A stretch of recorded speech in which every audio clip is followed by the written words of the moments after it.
Ich bin ein Berliner. I have a dream.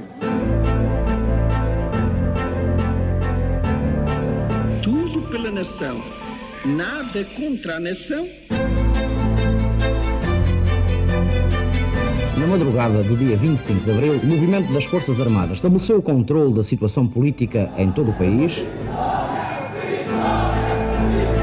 The United States military has begun strikes against Al-Qaeda terrorist training camps in Afghanistan. Human rights are women's rights, and women's rights are human rights.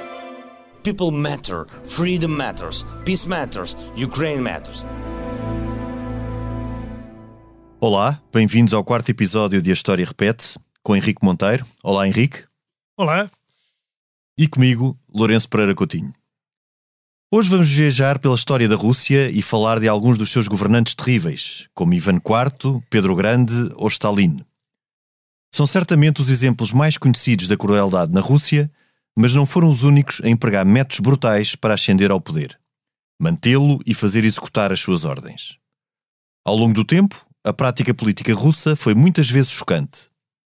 Vários czares aprisionaram ou mataram os seus filhos e herdeiros, e a tortura foi tão banal quanto os intermináveis jantares regados a vodka.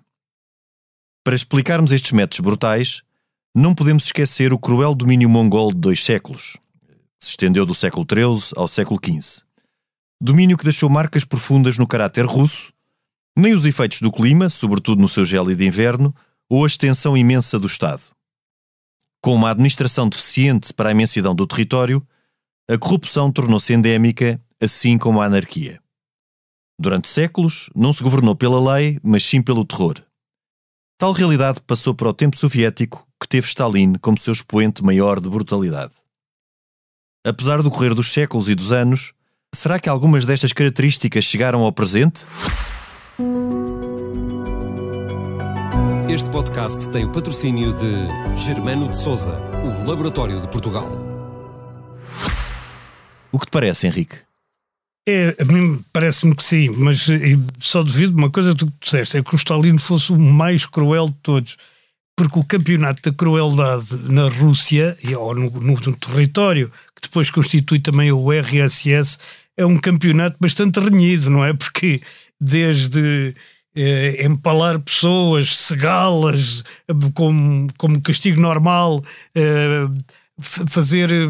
Matar línguas. Os filhos, cortar línguas, quer dizer, todos os czares da Rússia, e a começar pelo primeiro, aquele que deu origem ao czarado, que é o Ivan o Terrível, logo o título é O Terrível, e ele gostava do cognome.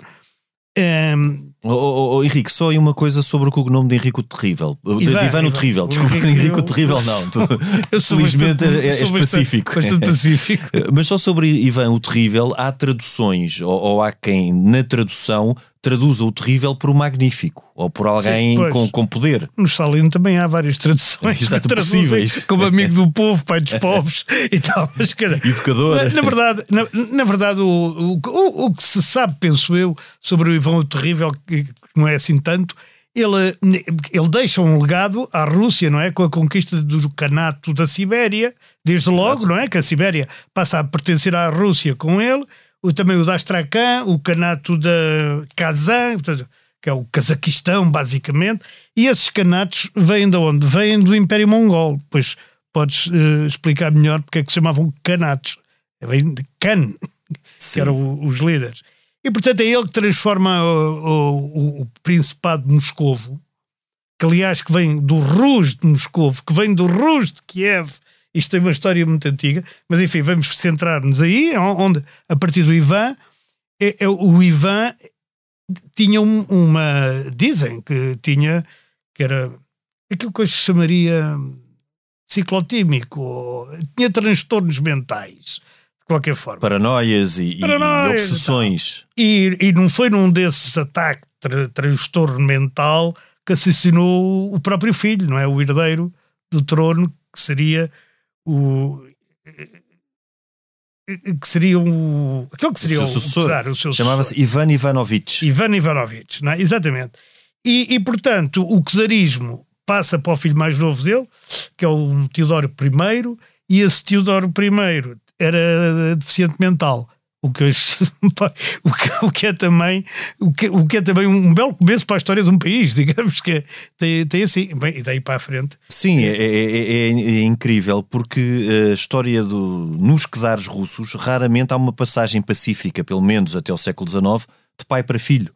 Pedro Grande aconteceu exatamente a mesma coisa, aprisionou o czarevich Alexei, porque Alexei era um tradicionalista e opunha-se às tentativas do pai de modernizar e ocidentalizar a Rússia. Mais tarde, a própria Catarina II faz o mesmo com o marido, com Pedro III. Aliás, Pedro III é aprisionado num estado ébrio pelos seus guardas. Mas a Catarina II nem sequer russa era, portanto... Era alemã, sim. Era alemã, era de Schleswig-Holstein. Um pequeno principado. Era um principado ali para a Alemanha. Que a Alemanha não estava unificada, para as pessoas saberem, não estava unificada, não era um país, era uma ligação entre príncipes diversos que elegiam era do Sacro Império. Do Sacro Império, um imperador. Mas tem piada quando se fala em ocidentalizar, quer dizer, nessa questão do Pedro Grande, querer ocidentalizar ou europeizar a Rússia. É preciso ver que ele faz duas coisas fenomenais. Do ponto de vista do poder que ele tinha, não é? Que a sede deixa de ser Moscovo, portanto uma coisa no meio ali, já perto da Ásia, dando de barato que a Ásia começa nos Montes Urais, que também é uma convenção que se fez, não é? E a Ekaterimburgo está mesmo lá a meio, não é? Eu já lá fui, consegui ter um pé na Ásia e outro na Europa, coisa que é difícil, não para os russos, como se vê, mas ele põe onde a capital, em São Petersburgo. Em São Petersburgo é no Mar do Norte, tem saídas para o Mar do Norte e portanto, fica ali paredes meias com a Finlândia, e aliás houve várias guerras com a Finlândia. Sim, a ideia também era ter um porto que se pudesse navegar e comerciar no Báltico, e chegar ao Báltico. Eles na altura não tinham a Crimeia ainda, nem o Mar Negro. Porto de águas quentes, exatamente, que poderia ser navegável todo o Mar da Azov, que se fala tanto. Mas eu acho que, só aqui para contextualizarmos para os nossos ouvintes, e porque a história russa é complexa, eu acho que seria interessante pegarmos também nessa fase do domínio mongol, porque são os mongóis no século XIII que, quando chegam à Rússia, a Horda de Ouro, a famosa Horda de Ouro, que avança ali pelas estepes e que conquista e passa a dominar a Rússia, portanto um povo nómada, mas que domina os russos e que não se mistura com eles, ao contrário do que aconteceu, por exemplo, com os escandinavos, que se misturaram com os russos, inclusive com os polacos, que também foi uma nação forte, um Estado forte, e que chegou no início do século XVII às portas de Moscovo. Mas o domínio mongol terá profundas repercussões no futuro da Rússia, inclusive com a servidão. A servidão, os castigos corporais são instituídos na altura pelos mongóis. Só terminam em 1862, que é uma coisa que do ponto de vista europeu e do ponto de vista, enfim, do iluminismo europeu é completamente incompreensível, não é? Coisas que cá acabaram com o final, com aquilo que a gente considera o final da Idade Média e o princípio da Idade Moderna, não é? Portanto, lá para o século XVI e bem, na Rússia só acaba no século XIX, todo o regime de servidão. Mas repara que acaba no século XIX, Alexandre II, o czar que liberta os servos, ao mesmo tempo, mais ou menos, coincide com o fim da escravatura nos Estados Unidos da América. A Guerra Civil Americana é da mesma altura. É verdade. Portanto, é verdade. E esses servos, que é também depois um dos problemas que os russos vão ter no princípio do século XX, ficam sem destino e acabam por muitos deles afluírem às cidades, como São Petersburgo e Moscou, e constituírem aquele proletariado que depois já será crescente por alturas da Revolução de 1917. Isso é verdade, quer dizer, de facto, se considerares os Estados Unidos, nomeadamente o sul dos Estados Unidos, é mais ou menos a mesma época que termina a escravatura. Mas não há mais nenhum país da Europa que tenha servos naquele sentido em que havia os servos russos. E mesmo a escravatura, quer dizer, não quero entrar aqui numa escala de valores negativa, devia ser pior ou melhor que a servidão, tal como ela era encarada na Rússia, na altura em que ela acaba nos Estados Unidos já está mitigada por algumas coisas. E não era em todo o território. Não é em todo o território. O poder de vida e de morte já não é bem assim, não é? Enquanto a servidão na Rússia mantém-se quase inalterável. o castigo corporal, a venda do cidadão servo, digamos que não era cidadão. Não era cidadão. A venda do servo com a propriedade. Era uma prática medieval. Era uma prática medieval que chega até ao século XIX, e não é numa colónia, é num país. É num país de uma extensão incrível. Mas é de um país que é bruto por natureza. Não sei se é por causa do frio, se é por causa dos mongóis. Eu dá-me a ideia que tem muito a ver com os mongóis e com este domínio brutal que durou 2 séculos. Já agora, para os nossos ouvintes perceberem esta evolução da história russa, o Principado de Moscóvia era um dos vários principados que existiam na altura na Rússia, e no século XV há um czar chamado Ivan III, que é avô deste Ivan IV o Terrível, de que nós também estamos aqui a falar, que consegue unificar estes vários principados russos e expulsar os mongóis.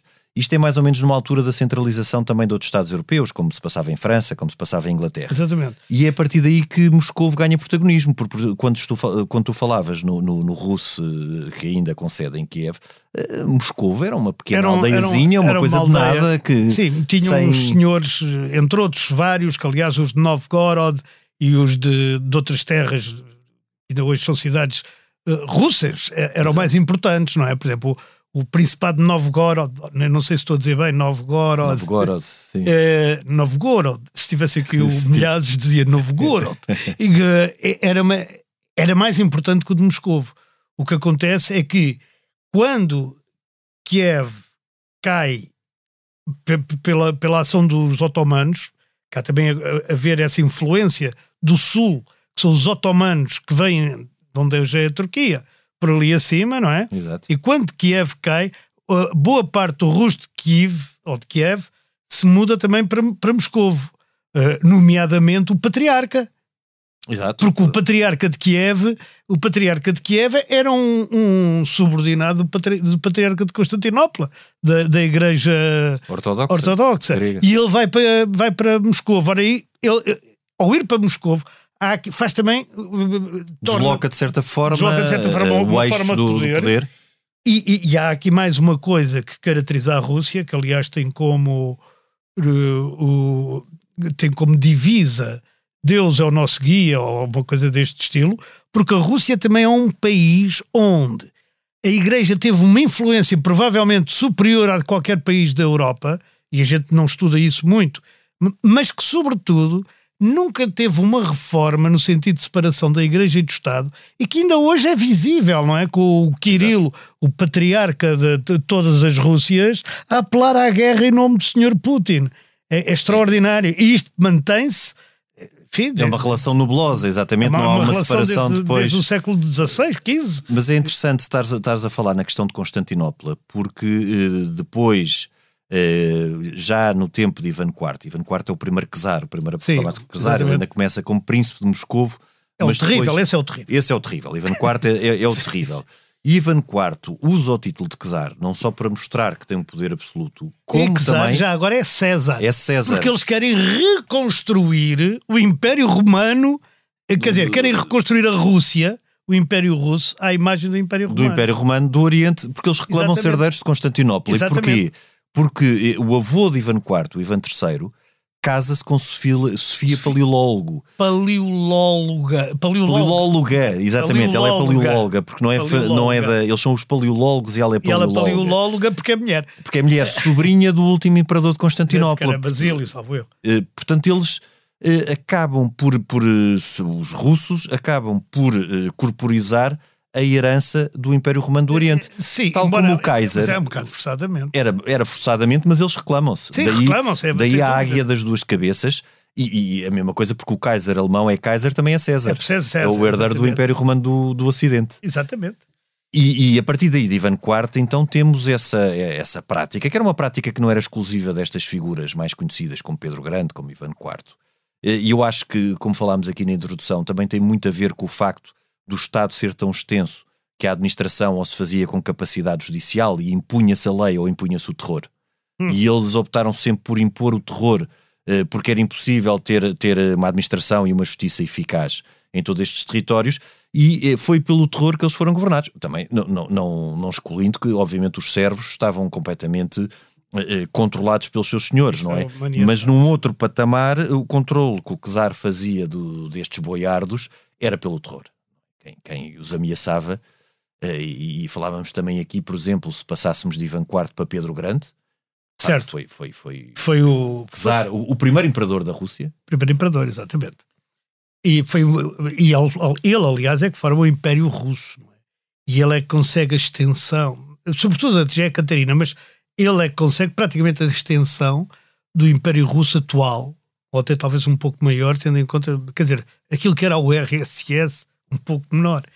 E eu acho que o Pedro, além de fazer São Petersburgo e ter tentado uma janela, aqueles que eles chamavam janela para a Europa, a São Petersburgo, ele, por exemplo, faz construções em São Petersburgo, como Peterhof, aquele palácio Peterhof em São Petersburgo, que são réplicas completas do que se fazia em França. Aquilo parece, quer dizer, não é igual a Versailles, nem é parecido. Mas é inspirado. Mas é inspirado em Versailles. A gente vê na arquitetura que aquilo tudo é inspirado em Versailles.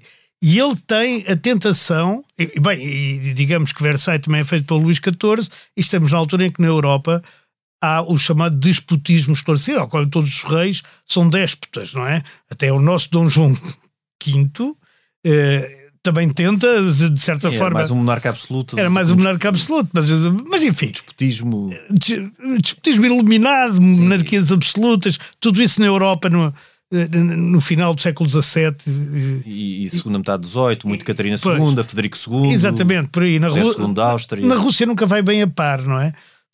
Vem sempre um pouco... aliás, há teóricos que dizem que a Europa se constrói, a Europa atual foi construída na permanente dicotomia com a Rússia por um lado e com os turcos com os turcos por outro. E portanto que esta península da Eurásia, que é uma coisa pequenina, existe por antinomínio aos russos e aos turcos. E por contraste, exatamente. Exatamente. Mas Pedro o Grande é o primeiro que de facto europeiza a Rússia. E a Rússia torna-se de certa forma até o alfabeto. Os costumes, o alfabeto. Ele procura impor até aquela prática que ele teve, depois daquela Pedro o Grande que teve também que fugir de Moscovo em novo. Ele teve a cabeça à prévia. Foi czar, portanto, exatamente com o seu irmão, também débil e fraco. Mas ele faz uma viagem até de instrução pela Europa, está muito na Holanda, fica fascinado com o comércio holandês, está em Inglaterra e ele inspira-se muito. Ele disfarça-se, curiosamente. Ele vai incógnito. Quando está na Holanda está disfarçado, ninguém sabe que ele é o imperador da Rússia. E ele obriga depois, quando chega, os boiardos a adotar os costumes e obriga-os a cortar a barba, o que para eles era um sacrilégio quase. Terrível. E depois é interessante que ele, depois daquela batalha com os suecos... Essa coisa que os boiardos, já o Ivan, o ano passado, rebote do Pedro, tinha retirado de Moscovo e foram lá buscá-lo e ele disse, então sou eu que mando em tudo e os boiardos não mandam. Portanto, os boiardos também andavam ali um bocado na corda bamba. Mas voltando ao Pedro, há uma coisa que é curiosa. Ele, no meio desse ocidentalismo todo, ele tem uma história no casamento dele...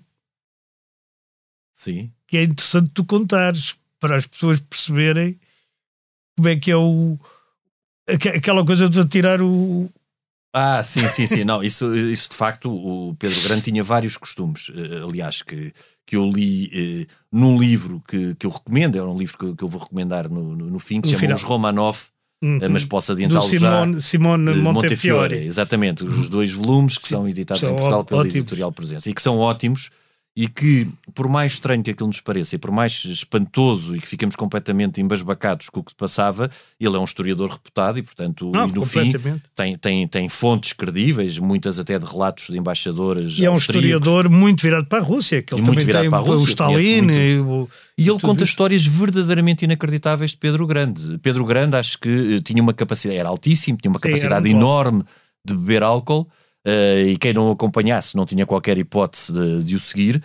Ele aprisiona o filho, manda a sua primeira mulher para um mosteiro, casa-se depois com alguém que vem ser, que lhe vai a suceder como czarina, Catarina I, que era uma espécie de uma serva de origem sueca, que é educada por um pastor luterano.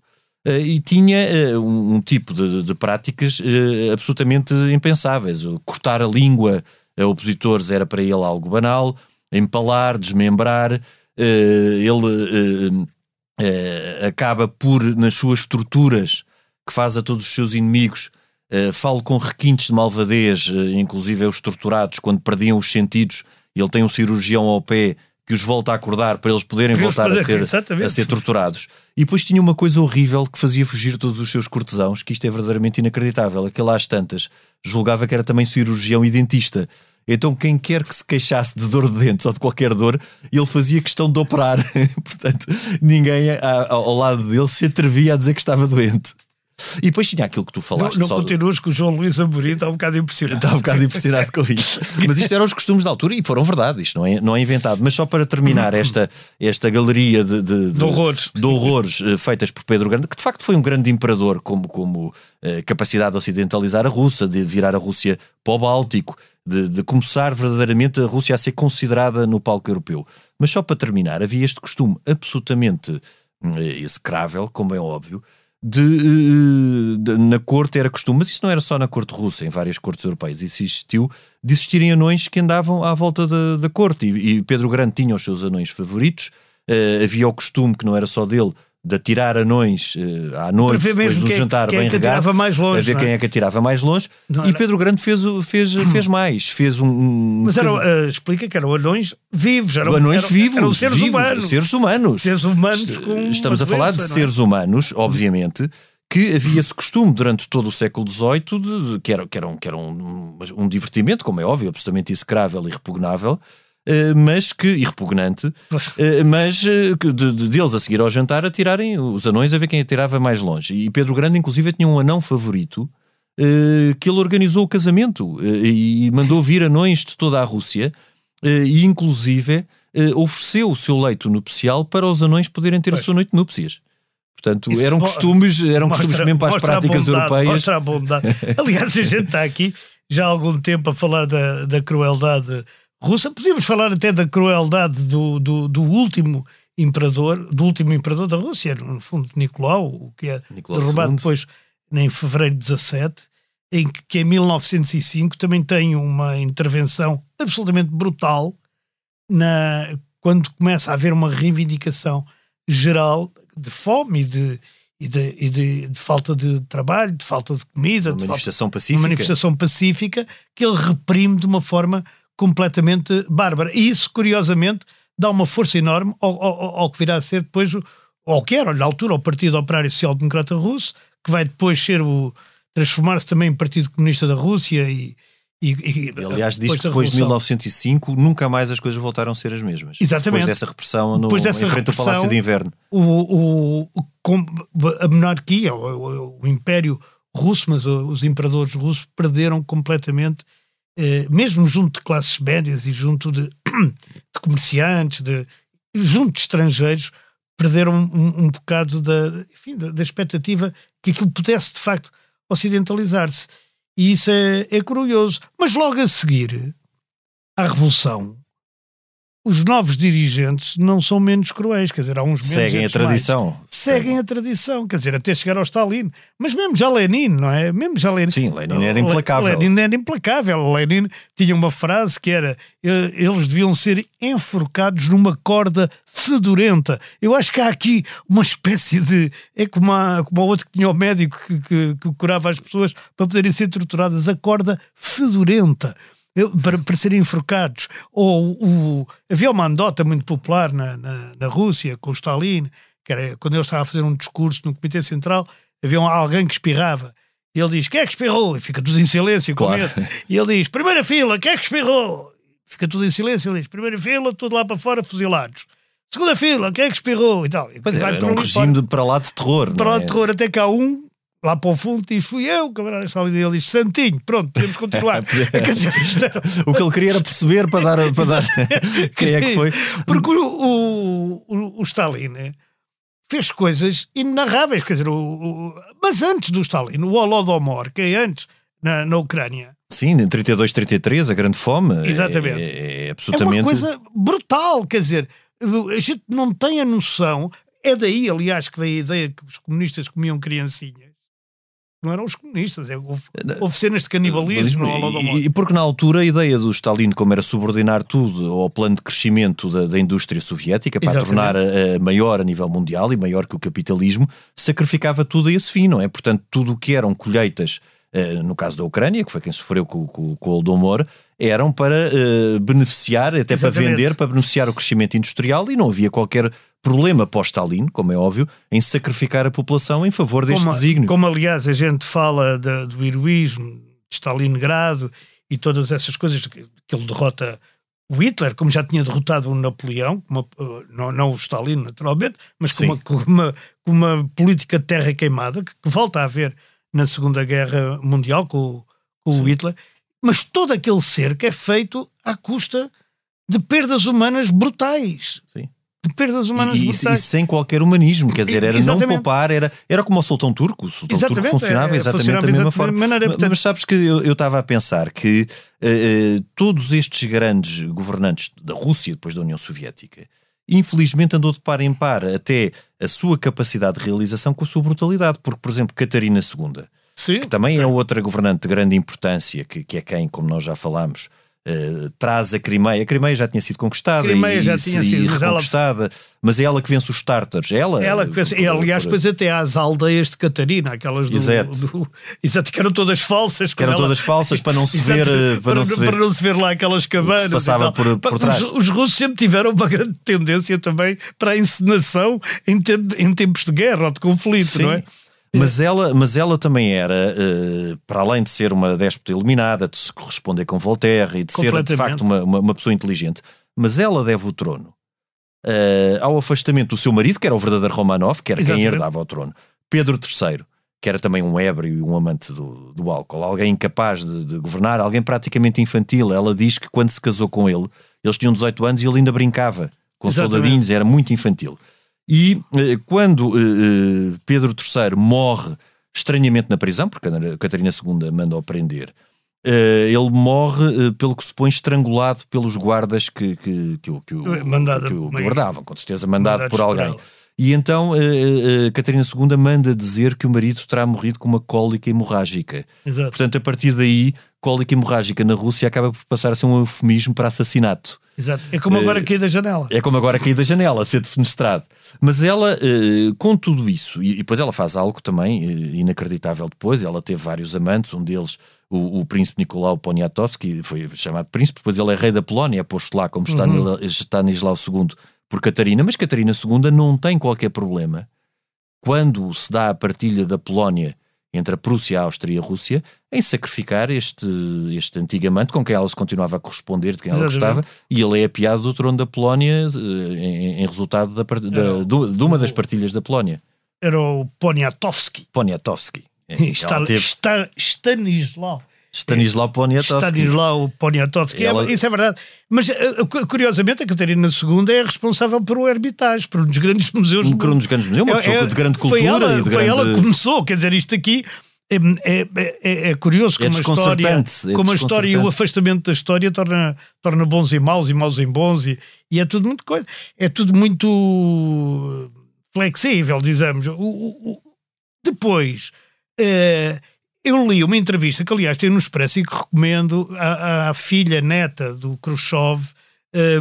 Depois, se lerem a entrevista, percebem porque é que é filha e neta ao mesmo tempo, do Khrushchev, em que ela, por exemplo, diz: o Ocidente, como o Yeltsin era contra o Partido Comunista, achava que ele era democrata, mas o Yeltsin nunca foi democrata, nem o Gorbachev, nem o Putin, nem ninguém. Quer dizer, ela diz: não há democracia, quer dizer, não há ideia de liberdade na Rússia. E isto chega até ao Putin. E ela confessa, aliás, uma coisa que até me impressionou pela sinceridade, sobretudo aqui nós que não acompanhámos isso, né? Ela dá aulas nos Estados Unidos e, portanto, é praticamente americana, mas vai muitas vezes à Rússia. Como ela diz, quando o Putin invadiu a Ucrânia, eu tinha estado 2 dias antes numa cadeia de televisão a dizer que ele nunca invadiria a Ucrânia. Olha, então já fomos 2. Diz ela, nunca invadiria, porque andava ali à volta e tal, porque isso era o sistema russo. E ele, e ele, quando invade, eu fiquei, diz a Khrushcheva, não é? A neta do Khrushchev, diz que foi secretário-geral do Partido Comunista também, e da Rússia. Sucedeu Stalin, aliás. Sucedeu a Stalin e denunciou Stalin, os crimes de Stalin, é verdade? Exatamente. Mas a neta dele diz, bem, eu quando vi o Putin fazer aquilo, fiquei completamente sem saber o que fazer, o que pensar, porque aquilo, eu nunca pensei que Putin fosse tão estúpido. É o que ela diz. Sim. Mas é interessante dizeres isso, porque eu também, olhando para a história, e aliás também escrevi isso, pensei exatamente a mesma coisa. 2 dias antes, eu estava a dar estava a fazer uma intervenção, exatamente 2 dias antes da invasão, a dizer que não me parecia possível que esta invasão se concretizasse, e pronto, e 2 dias depois percebi que estava profundamente errado. Mas curiosamente Putin, apesar dos tipos que atira pela janela e apesar das barbaridades e dos crimes de guerra... Das pessoas que morrem com cólicas hemorrágicas. Exatamente. E dos que atira pela janela e dos crimes de guerra que praticou, e já em várias Bucha e outras povoações de cidades da Ucrânia. Apesar disso, Putin, ao pé dos seus antecessores como líderes da Rússia e do governo da Rússia, Putin é uma espécie de anjinho, quer dizer, não atira anões, não empala ninguém, não corta línguas. Não corta língua, que se saiba, não é? Que se saiba. Quer dizer, é um homem estranho, quer dizer, que segue, mas que no fundo ele está enquadrado naquilo que é. Sim, ele segue uma linha do que foi a história russa. Voltando só aqui um pouco atrás a Stalin também é alguém de uma brutalidade e de uma crueldade. Essa história que tu contaste de quem é que espirrou, a paranoia é anedota, mas a paranoia a que ele chegou, todo o seu círculo próximo, e ninguém escapava, inclusive a própria mulher que se suicidou, aparentemente suicidou-se a seguir a uma discussão que teve com ele fugiu. Em 1932, a filha fugiu para os Estados Unidos, o filho mais velho também morre em circunstâncias misteriosas, ou seja, todo aquele círculo que circunda Stalin é vítima da sua paranoia e os grandes dirigentes do Partido Comunista Russo que fazem a revolução, não é? Que fazem a revolução, a grande purga é exatamente para os afastar, o Kamenev, o Bukharin, o Trotsky, o Trotsky, por aí fora, quer dizer, ele dá cabo deles todos, e o Trotsky ele manda-o matar quando ele já está na cidade do México. É bom ver isto com uma picareta ou um picador de gelo, e manda portanto é de uma frieza,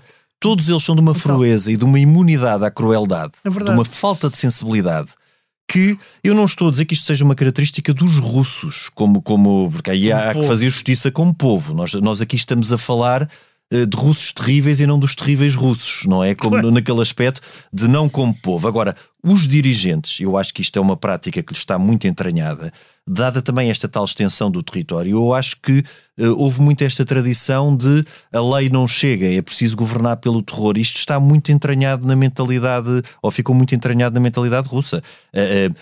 Falámos aqui no caso do Stalin, destas purgas que ele fez, mas também houve limpezas étnicas.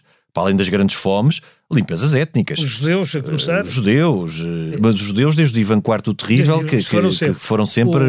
Os ciganos, curiosamente, que também foram muito perseguidos, sempre, na história da Rússia, e depois, quer dizer, aqueles povos tipo tártaros, cossacos, essa coisa toda, isso foi tudo. Ou se aliaram ou foram dizimados. E só não foram mais dizimados porque, entretanto, só tinham como hipótese aliar-se.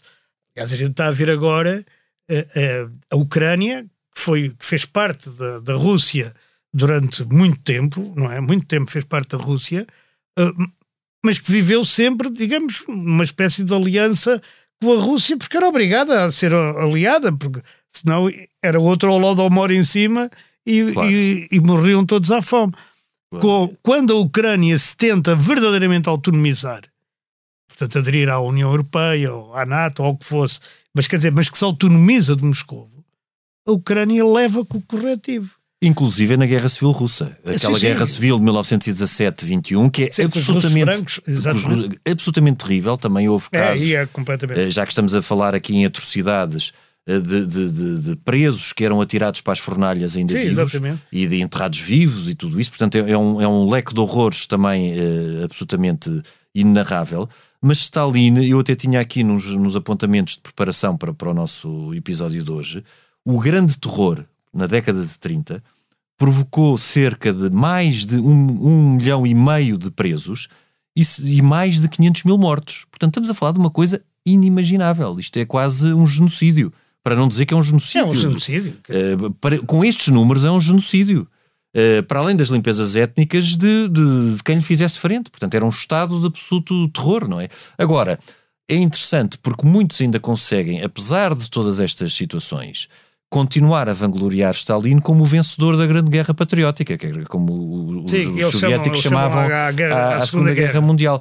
Daí ver-se que há muito esta ideia de que este governante pode, apesar de ser terrível e absolutamente cruel e brutal, pode ser idolatrado. Pode ser idolatrado, o que é estranhíssimo. Até no estrangeiro. Até no estrangeiro. E obscurecendo completamente que o primeiro ato de Stalin na guerra foi a partilha da Polónia com o Hitler, no Tratado de Molotov-Ribbentrop. Quer dizer, que é mais... Quando era miúdo e se falava no Tratado de Molotov-Ribbentrop, havia sempre uma pessoa perto do Partido Comunista que disse: são invenções do imperialismo. Bom, depois quando se abriram os arquivos de Moscovo, as invenções... Claro que aconteceu. As invenções do imperialismo estavam lá todas, não é? Havia um acordo dos nazis com os comunistas para...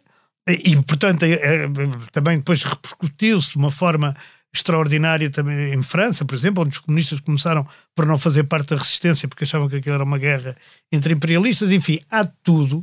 Mas já viste o que é o pragmatismo de Stalin, que se alia de forma contranatural primeiro aos nazis, não é? De que eram grandes opositores, e depois aos regimes liberais do Ocidente. Também há um pragmatismo enorme. Sim. Nestas alianças, não há qualquer... Eles eram tão opositores dos nazis como são opositores dos liberais, quer dizer, concorriam pelo mesmo espaço. Concorriam pelo mesmo espaço, quer dizer, eram só isso, que era a Polónia, não é? Desde que eram regimes totalitários concorrentes. Porque eles achavam que, aliás, eles achavam os socialistas democráticos, eles apodaram-nos social-fascistas, porque eram socialistas das palavras e fascistas dos atos. Portanto, no grande quadro que o Stalin deixou, e até mais do que Stalin, com o Brezhnev também, e isso tudo. Sim, o Brezhnev era linha dura também. Eles, os comunistas, a ditadura do proletariado, aquelas coisas todas, e o resto eram fascistas, com linguagem mais social ou menos social, era tudo arrumado no canto do fascismo. Na mesma gaveta, exato. Na mesma gaveta do fascismo ou do capitalismo explorador. Bom, o Putin, curiosamente... E aqui chegamos ao Putin. Já tínhamos chegado até, mas agora voltamos a ele. Voltamos ao Putin.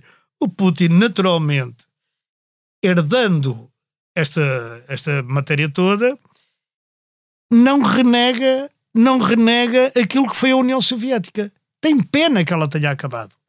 Diz que foi o maior erro. Nem renega o Império. Nada. De quem ele é. Ele diz que o maior erro foi a desagregação da União Soviética. Portanto, a gente está a ver que o Putin podia bem ser o de Stalin, não havia... E como este Putin, existiram outros. Portanto, sim. Muitas vezes até como quem será um possível sucessor de Putin, é que poderá não vir alguém para o ocidental. É um erro que se cai na apreciação. Poderá vir um outro Putin. É interessante esta questão da admiração. Ou pior, porque a Rússia deu vários piores já. Deu vários piores, consegue sempre superar-se nesse capítulo. Mas é interessante nós pensarmos que Putin tinha, por exemplo, uma grande admiração por Pedro o Grande. A grande figura de admiração do Stalin era Ivan o Terrível. Exatamente. Até por isso estas figuras brutais e cruéis são admiradas e são inspiradoras para estes... Mas, Lourenço, só para acabar, isso tem a ver com uma coisa que muita gente pensa. É que aquilo que é o Estado, o coletivo, e isso está acima de qualquer individual, de qualquer pessoa. E, portanto, uma pessoa, como dizia o Stalin, uma morte é uma tragédia, 1 milhão de mortos é uma estatística. Pois. E isto dá toda a ideia da crueldade daquilo. Sim, esta ideia do indivíduo. Que o indivíduo não vale nada perante aquela máquina. É um contraste enorme com o Ocidente, para quem o indivíduo e o cidadão valem, não é? E a base é a base de cidadania. Valem a partir também de determinada altura. Sim, valem a partir da Revolução Francesa, não é? Sim, e mesmo antes. Um bocado antes. E mesmo antes não era nem por sombras. E tal, nós, só aqui também é bom dos russos, parece que estamos aqui a bater-lhes, e obviamente que no Ocidente existiam práticas cruéis, existiu tortura, existiram Inquisição, vários desmembramentos. Eu, por exemplo, estou-me a lembrar de uma tentativa de assassinato de Luís XV, onde também os que foram apanhados, que foram implicados, não sei se com razão ou não, foram desmembrados. O Estávora e o Duque de Aveiro em Portugal. Agora, não era uma prática recorrente, como no caso russo, não se cortavam língua, pelo menos que soubesse, não é? Nem por sombras tinha a crueldade que nesta altura tinham os russos, e o contraste era grande, e como tu disseste, há uma diferença entre o coletivo e o individual que é muito marcada na Rússia. Isso tem a ver com a religião, mas isso temos que deixar para outro. Isso ficará para outro episódio. Eu não sei se, para terminarmos, tens uma sugestão para hoje. Eu tenho uma sugestão muito simples, que é o livro do Milhazes. A mais breve história da Rússia. É um livro que é muito pequenino, mas onde está aquilo que a gente disse, e estão mais coisas, naturalmente. Porque claro, mais contextualizado e sistematizado. O Milhazes é uma pessoa que foi jornalista na Rússia, ele foi para lá como comunista, veio de lá como anticomunista, como toda a gente inteligente, diria eu. Então, convertido, voltou lá convertido ao capitalismo. Não, agora a sério, ele é uma pessoa séria, é uma pessoa que sabe daquilo, é um colega meu, como jornalista, e eu acho que o livro dele vale muito a pena. A mais breve história da Rússia. Mais breve história da Rússia.